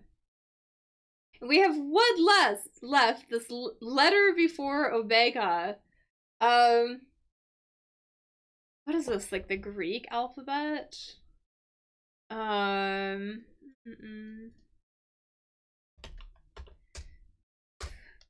We often use these letters in mathematics, for example, or physics, things like that. But basically this guy, PS something. You know what this letter is. Is this Greek? I think it is Greek.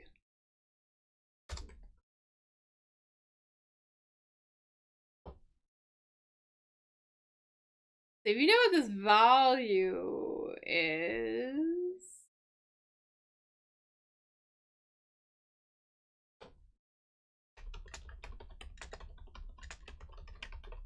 yeah, these are Greek. They are Greek letters. I had to like double check because sometimes there's also questions about the Hebrew alphabet too. No, this is Greek. We're looking for this name of this Greek letter here. You happen to know what it is if you're into Greek, like if you know Greek, or maybe if you're into sciences and things like that. This would definitely potentially come up. Maybe. It's also really common for these letters to be used in fraternities and things like that. I don't know if like sororities and fraternities are popular where you guys are, but here they're kind of popular in especially American universities. Also kind of in Canadian universities, but I feel like they're not as big of a deal up here. But there were sororities and fraternities and things like that, and they'll always use the they'll always use Greek letters in the names of the fraternities, like Kappa, Beta, Alpha, sorority, or something like that. Anyways, this is psi. Psi is this letter. I think I pronounced that right. Another really common one also is, yeah, that's right. Psi, that is right. Yeah, so psi is this one. And the P is silent. P is silent. If there's always a P in front of a vowel, it's usually silent, like mnemonic, for example, or something like that. Anyways, psi. So this is gonna be loud. Alright, anyways. Thanks a lot, guys. Thanks so much for your assistance. I really appreciate it. Yeah, so a lot of great words in here today. So I hope you enjoyed it. I hope you learned something new and had a good time. Anyways, so the next day I'm doing crosswords on is it Wednesday? Oh, because it's, I don't think I'm doing crosswords next week. I might be doing one on Friday. Possibly. Friday or Saturday. But next week is kind of tricky with the holidays and everything like that. I will be here tomorrow, but I'm going to be looking at a part 3 task from the C1 Advanced and B2 First exam. So, and I think that one's about, was it ethical influences? I have to look. I've been doing so much streaming. Like, I've been doing so many of these things lately. Yeah. So I'm going to be looking at a part 3 task for the B2 First and the C1 Advanced exam. It's going to be about ethical influencers, but that should be kind of interesting. So if you're interested in helping me brainstorm some activities or brainstorm vocabulary and things like that for talking about that task, you're more than welcome to come join me tomorrow. That is at 1300 UTC.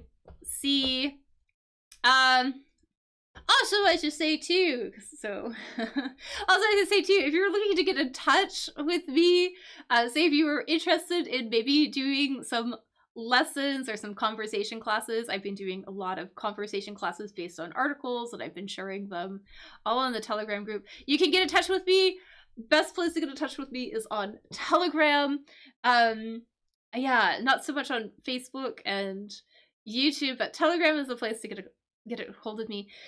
So the thing tomorrow is 1300 UTC, basically the same time as today.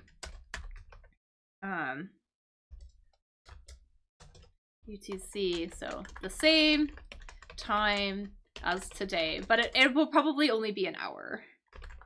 The class lesson should be about an hour, so because I know that crossword takes about 2 hours to get through. But yeah, tomorrow at the typical time, 1300 UTC, gonna be looking at a B2 First, C1 Advanced style task and talking about influencers. So yeah, so you're welcome to help me for that. That is really fantastic when people help. It's really great. And again, yeah, like I was gonna say, the best place to get in touch with me is actually on Telegram, or you can send me an email too at getspeakingenglish@gmail.com. You can follow the Telegram groups, so I share lots of information, vocabulary, things about my current topic there. So I'm talking a lot about entertainment there right now too. And if you're interested, I'm doing, like I said, conversational classes based on articles, so mostly discussion based, but they include a lot of speaking tasks and things like that.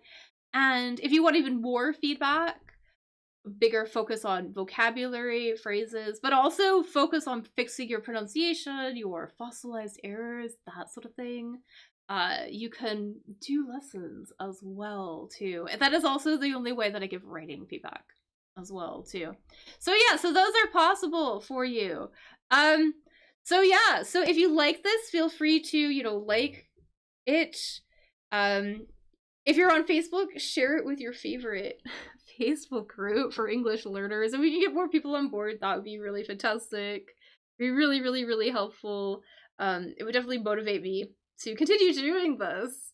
So, and I really like doing this with everybody. So I think it's a really fantastic opportunity for us to learn some vocabulary, look at some new vocabulary, or even just review some phrases that are less, or review some vocabulary that's less common, right? So yeah, so feel free to spread the word and share this video with your favorite group on Facebook. Anyways, I will see you all tomorrow then, or next week if you are looking to just do crossword. Anyways, have a great day, everyone. Thanks again. All right, bye everybody.